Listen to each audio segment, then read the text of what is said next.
Cube Radio. Salut, c'est Charles Dran avec l'équipe dans 5 minutes. On s'intéresse aux sciences, à l'histoire et à l'actualité. Aujourd'hui, on parle de villes en chantier. Après vous avoir parlé d'Aken City, un projet immobilier mégalomane qui promet de naître au Sénégal dans les prochaines années, on s'est demandé si, ailleurs dans le monde, des projets de villes futuristes avaient l'ambition aussi d'apparaître.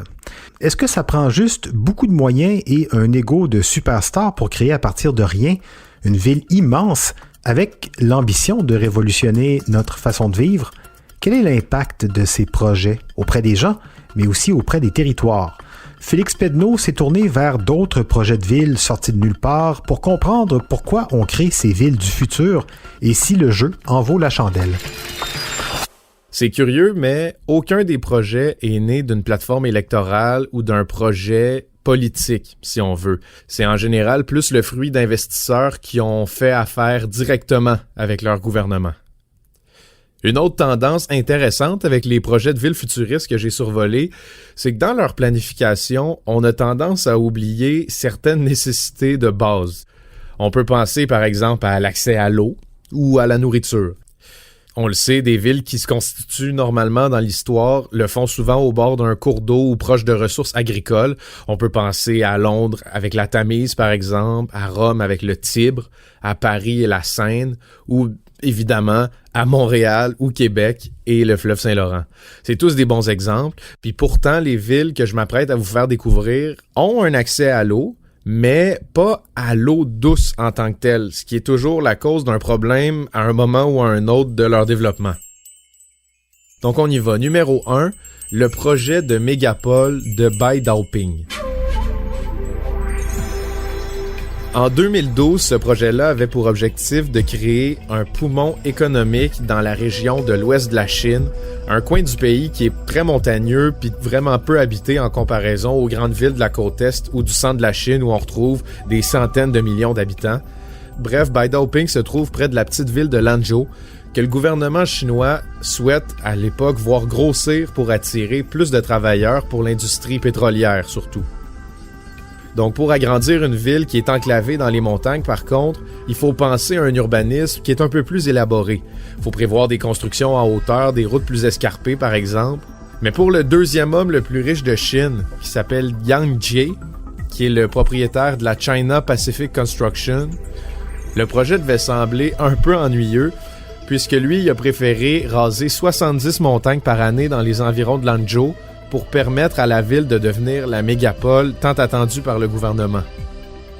Selon le plan, en rasant les montagnes, on pourrait ensuite reboiser les environs, détourner des cours d'eau vers les villes, augmenter la superficie de l'immobilier, bref, on aurait gagné sur tous les fronts.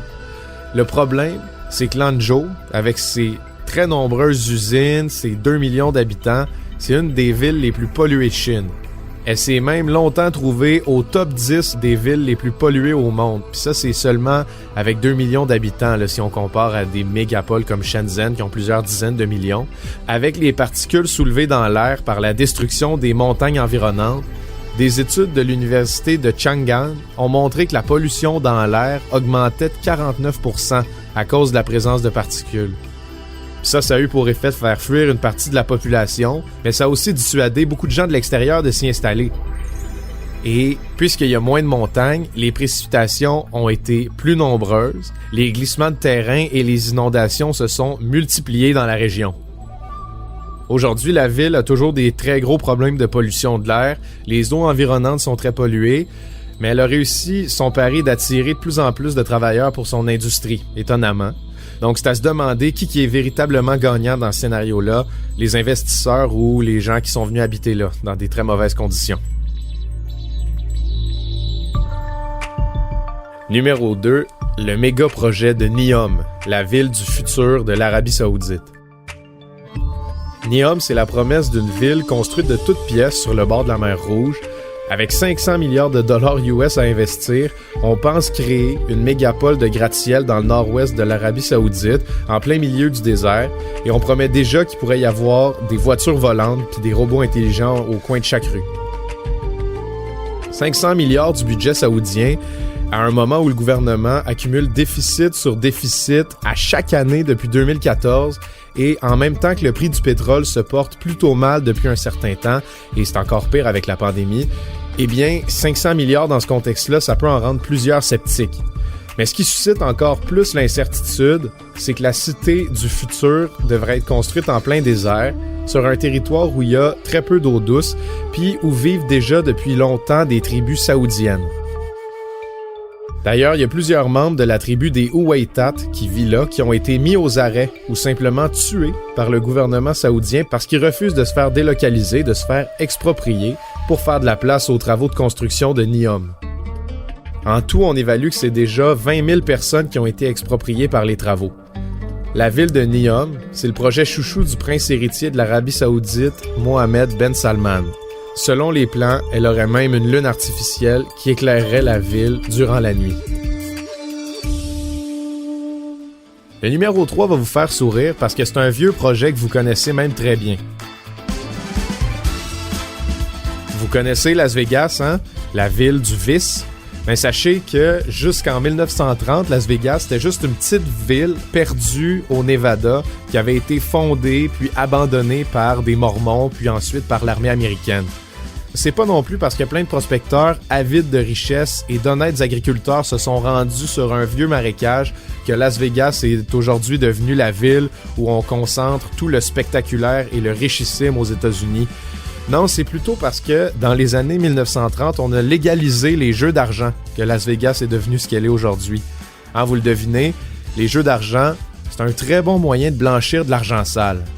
Donc rapidement, Las Vegas est devenu un lieu de prédilection pour la mafia, pour blanchir de l'argent dans des casinos où ils ont aussi ouvert des hôtels qui sont ensuite utilisés pour la prostitution. La suite, on la connaît. Ce qu'on oublie par contre, c'est que depuis longtemps, Las Vegas a des problèmes d'approvisionnement d'eau. La ville a pu devenir aussi grosse dans les années 30 parce qu'elle s'est mise à puiser l'essentiel de son eau dans le lac Mead, qui est un gros réservoir créé par le barrage Hoover, qui est pas loin de là, puis qui aurait été construit justement par des pressions d'investisseurs de Las Vegas. Le lac Mead, c'est la seule source d'eau douce de plusieurs villes de la région, et comme on est en plein désert du Nevada, le lac perd en volume à chaque année. En 2016, il était déjà à 37% de sa capacité initiale. C'est donc à se demander pour combien de temps encore Las Vegas pourra alimenter les grandes fontaines pleines de lumière du Bellagio. Bref, vous l'aurez compris, beaucoup de ces villes-là s'organisent d'une manière un peu spectaculaire et les problèmes suivent toujours un peu par après. Bon, prochaine fois qu'on décide de créer une ville, on regarde peut-être voir s'il y a de l'eau douce pas loin. On essaie de voir aussi si on peut pas retaper une vieille ville, réutiliser, recycler, rénover, agrandir avant de penser à faire du spectaculaire, du neuf. Hein? Non? Merci, Félix Pedneau. C'était en 5 minutes.